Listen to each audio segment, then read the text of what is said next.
Iguala, la ville mexicaine, cache sous son épaisse végétation un cimetière clandestin d'où a été exhumé cette année plus de 80 corps. Les détails dans cette édition.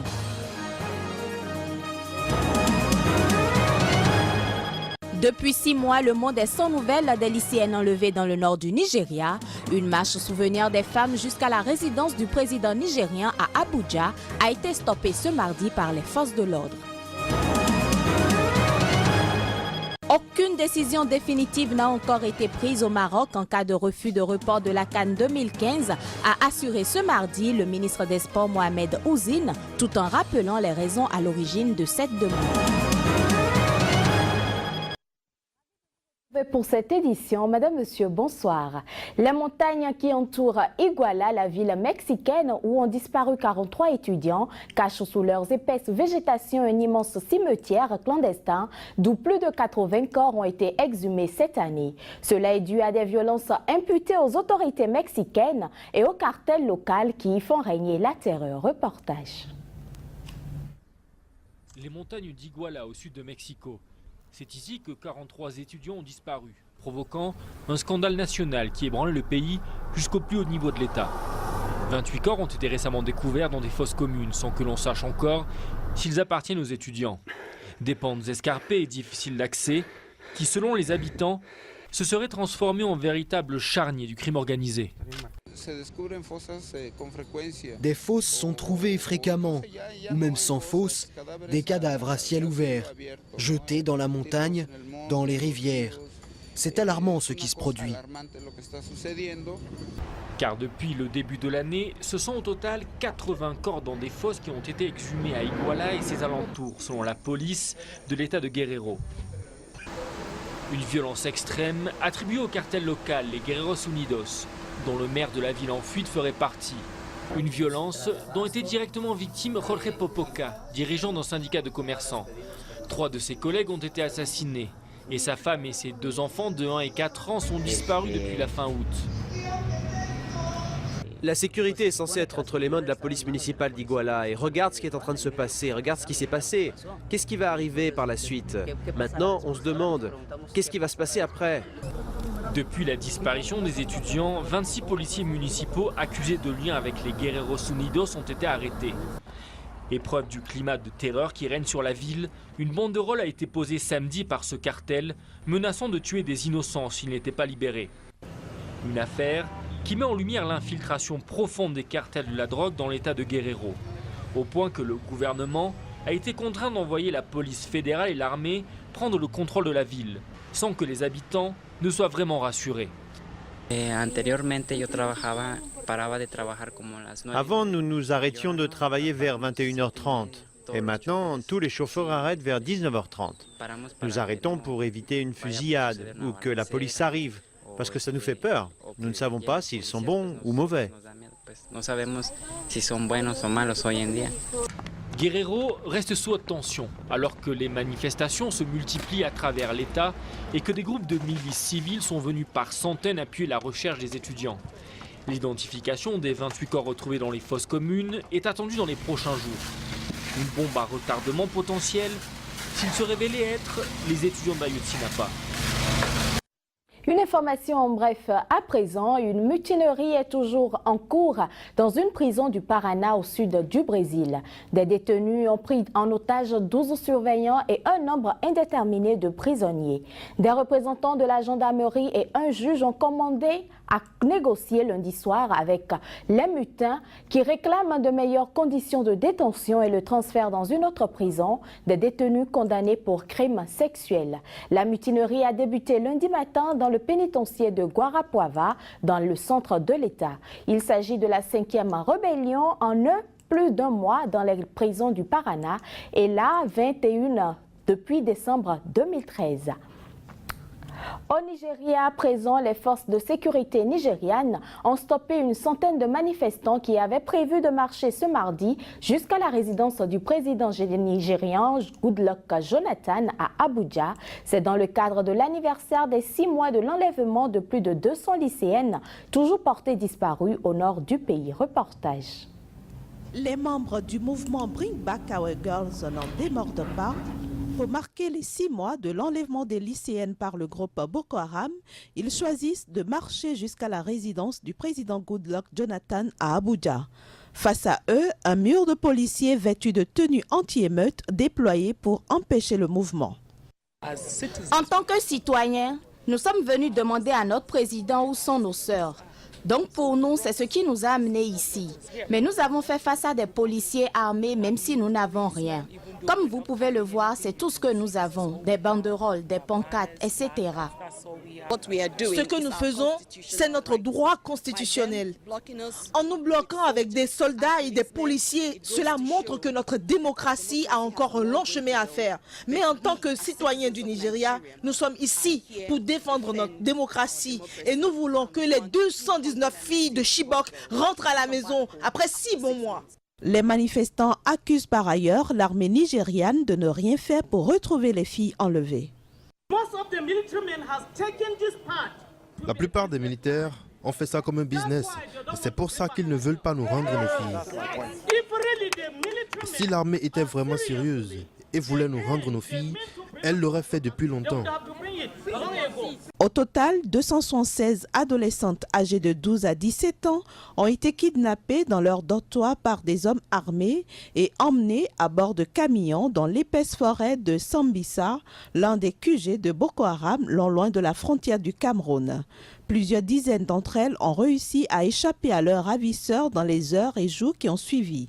229 filles restent cependant introuvables à ce jour.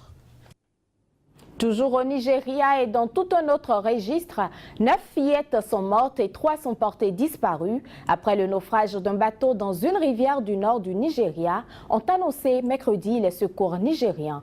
Nous avons retrouvé le corps de 9 jeunes filles et nous sommes toujours à la recherche des 3 autres passagères, a déclaré Ousmane Ado du service d'urgence de l'État de Kano où l'accident s'est produit.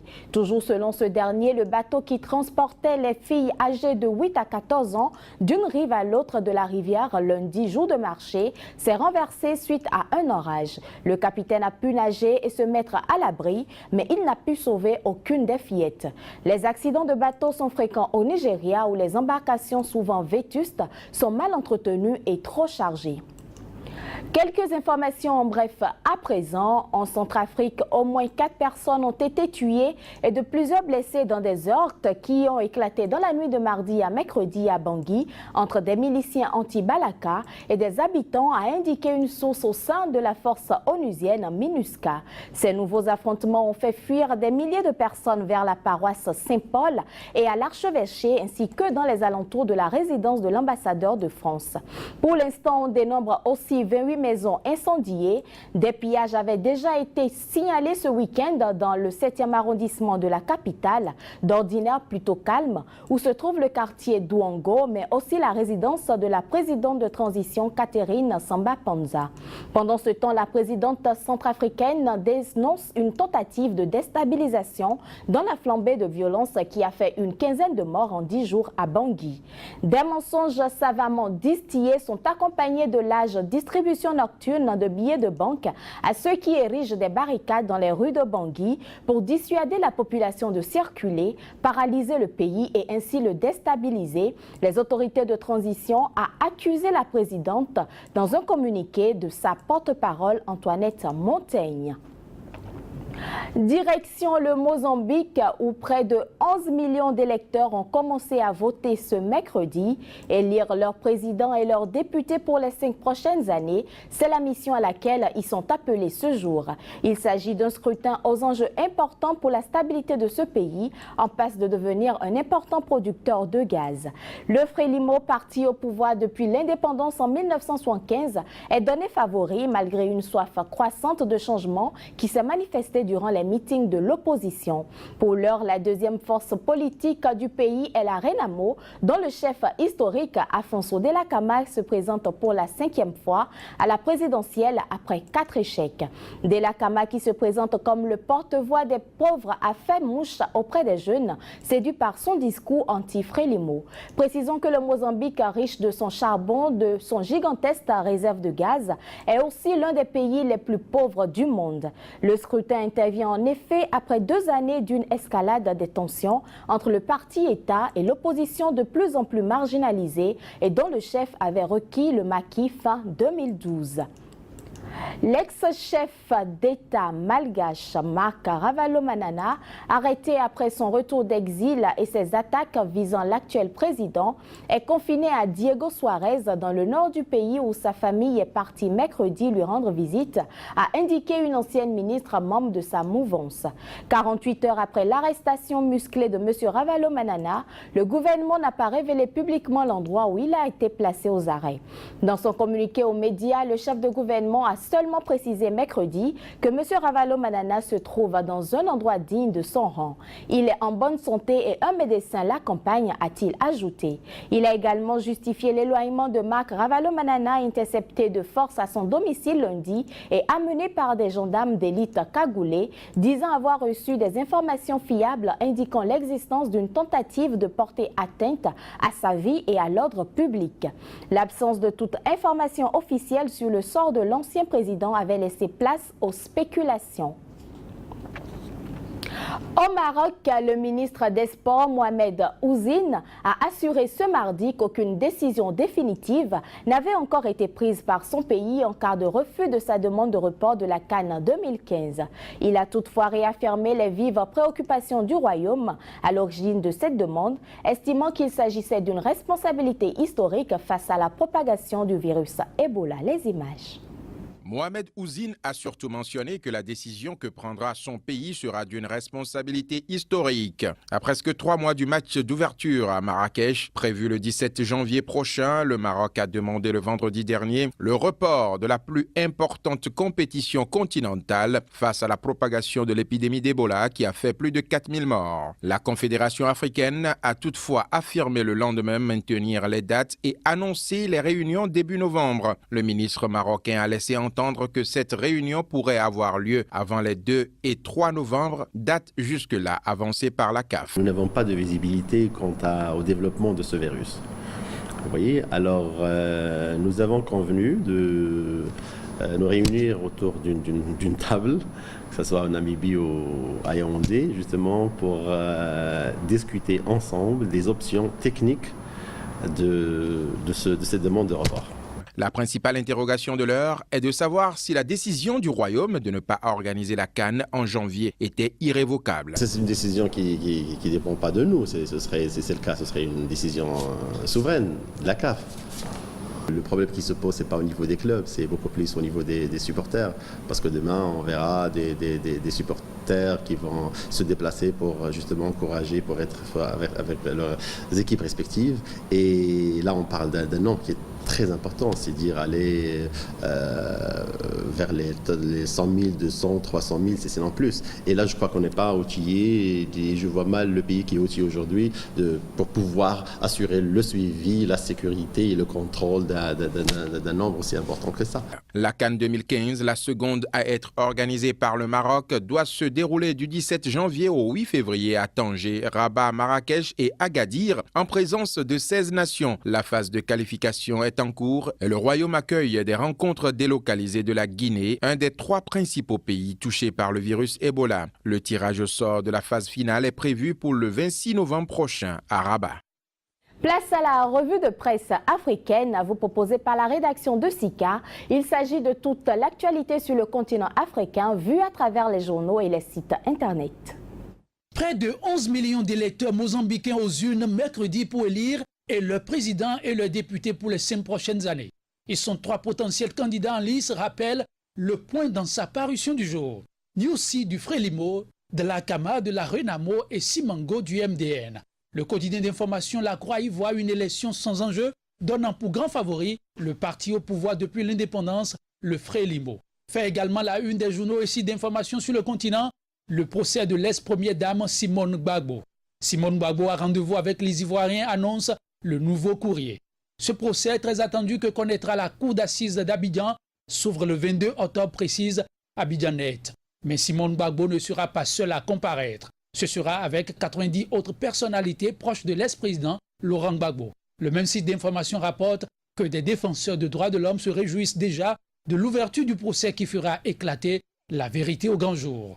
Autre sujet à défrayer la chronique selon Bujumbura News au Burundi, la découverte macabre des cadavres retrouvés dans les eaux du lac Rweru. Le mystère autour des cadavres serait en passe d'être élucidé. Premier élément, note Africa Time, le procureur général de la République du Burundi, au cours d'un point de presse, a assuré détenir la preuve que les corps provenaient du Rwanda voisin.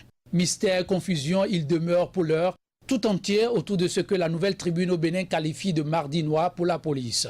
Un braquage meurtrier aurait fait 3 policiers tués dans leur rang. Le butin visé, une importante somme d'argent, aurait aussi été emportée. Les malfrats toujours en cavale. Le quotidien Fraternité lui parle d'un policier tué, 3 autres blessés par balle.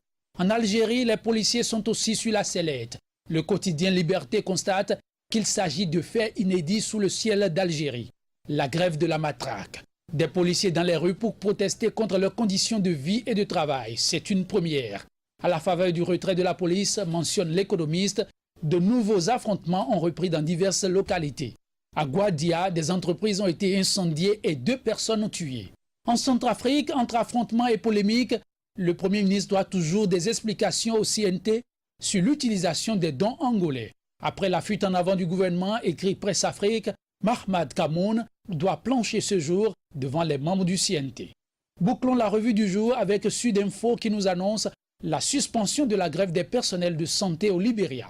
Une décision intervenue pour des raisons humanitaires, croit savoir le site d'information qui rapporte les propos du secrétaire général du syndicat des travailleurs de santé. Les revendications, elles, restent toujours d'actualité. Ainsi se referme cette page consacrée à la revue du mercredi. Merci de l'avoir suivi. Ce sera tout pour cette édition que j'ai eu le plaisir de vous présenter. Merci de nous avoir suivis et merci pour votre fidélité.